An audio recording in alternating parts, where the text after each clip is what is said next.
Review of ప్రేమలు. ఈ cinema already 1 month back మలయాళంలో రిలీజ్ అయ్యి సూపర్ హిట్ టాక్ తెచ్చుకుంది.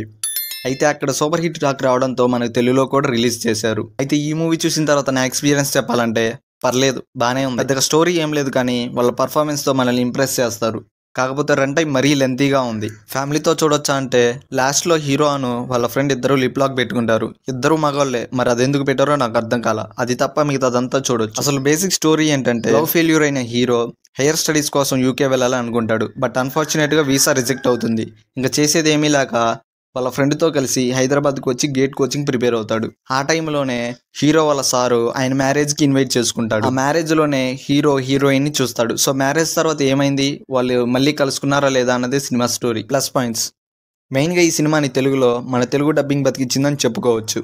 అంటే మనం రీసెంట్గా చూసాం కుర్చీ మడత పెట్టి అనే వర్డ్ ఎంత ఫేమస్ అయిందో, అలాగే మన తెలుగు డబ్బింగ్లో ఇలాంటివి ట్రెండింగ్ వర్డ్స్ చాలా ఉన్నాయి సినిమాలో. సాంగ్స్ అండ్ బీజిఎం చాలా బాగున్నాయి. ఇంక మూవీలో అందరు చాలా బాగా పర్ఫామ్ చేశారు. హీరో హీరోయిన్ ట్రైన్లో కలిసే సీన్, మ్యారేజ్లో కలిసే సీన్, ఇలాంటివి చాలా హైలైట్ సీన్స్ ఉన్నాయి మూవీలో. Minus points: cinema run time చాలా లెందీగా ఉందండి. దానివల్ల మధ్య మధ్యలో లాగ్ అవుతుందనే ఫీల్ రావచ్చు. ఎడిటింగ్లో ఇంకొంచెం కట్ చేసి ఉంటే బాగుండేది. సో ఫైనల్గా ఈ మూవీకి నా రేటింగ్ 5కి 3. ఇది కేవలం నా ఒపీనియన్ మాత్రమే.